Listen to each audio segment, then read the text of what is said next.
and we go into that roll. So now let's take that from standing. Okay. And again, that's one of the things that the key been working on a little bit this week. Actually originates from standing, not the ground. We actually do it on the ground because it's a way of being able to practice it a little bit safer.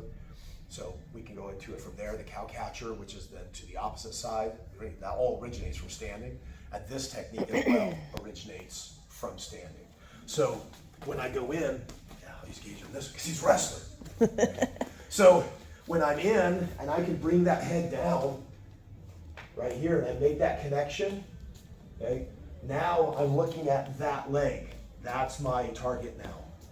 So when I'm here and I'm playing and I'm playing and I'm playing, I'm going to reach under and I'm going to go for his ankle. And then as I do, I'm going to take him over just like that roll that we did earlier.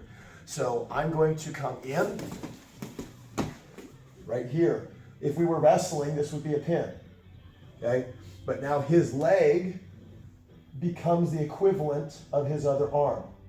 So this leg, as I bring him over and we roll, this leg now is what I'm going to use to circle me in top position. And he knows through there, I'm crossing his leg over his body, holding on one, holding on the other, flattens him out. Again, in wrestling, that would be a pin, but this is with a jiu-jitsu flare, so it adds the compression choke into the mix. You want to see it? No, I think I'm good. You good? You guys need to see it again? Yeah, you can do it me if you want. All right. Feel it. So again, I bring him down. As I bring him down, push that arm. From here, I'm opening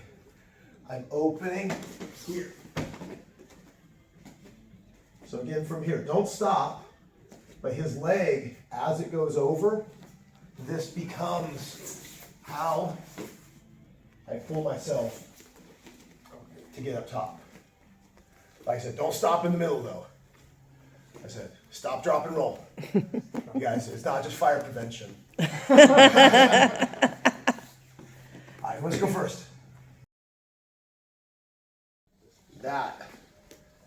Snap in, elbows tight. Get used to, like same thing, if I'm gonna wrap up an ankle lock, that's not an ankle lock. When my hand scoops in, this collapses into the body to hold, and then my pressure is going in from here. It's not out here.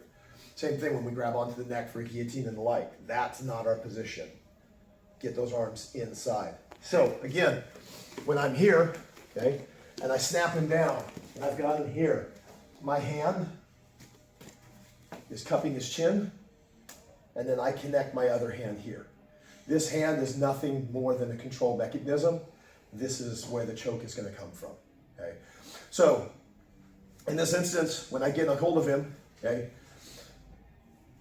he's going to be thinking about potential snap downs, maybe trying to get him to get his hands to the ground. He's obviously got to be thinking about his neck, you know.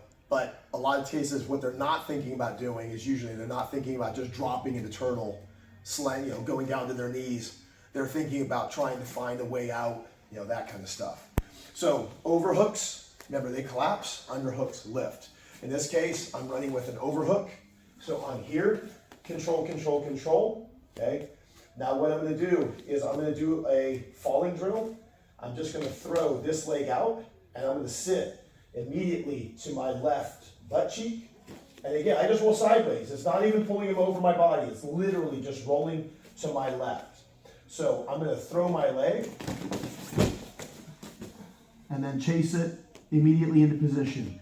My forehead is on the ground. Then I'll post.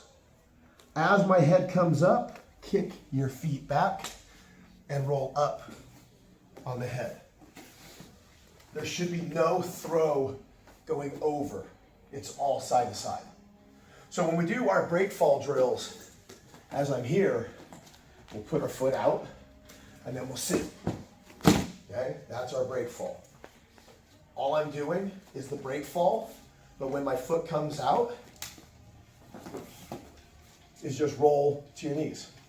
So when I'm here and I do my break fall, I'm down and roll to my knees. That's the motion. What most people are going to try to do though is I do the same thing. Every time I try to do a guillotine on Christian, I grab hold of his head, and then, man, I just think I'm going to choke the living snot out of him immediately. And what do? I end up hucking him over rather than rolling sideways, because now I'm throwing him.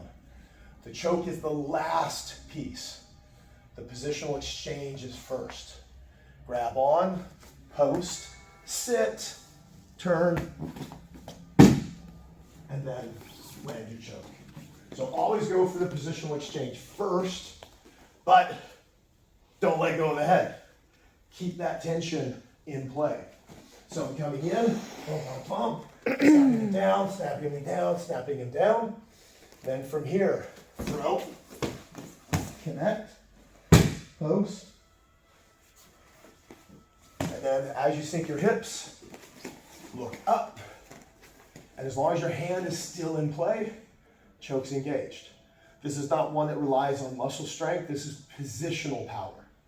Get to the right position, the choke is done. Don't get to the right position, maybe your hand slipped a little low, no choke. But you have mount. So at that moment in time, who really cares? As a throw or as a takedown, that's worth 6 points. Because at that moment in time, 2 points for the takedown, 4 points for mount. Because takedowns are transitions, guard passes are transitions, okay? So you get points for the transition, and then certain positions gain points just by themselves. Mount is one of them. So it doesn't matter how you get there. If you get to mount, you can get 4 points. But if you do it during a takedown, you get the takedown plus the position, so you can get 6 at the same time.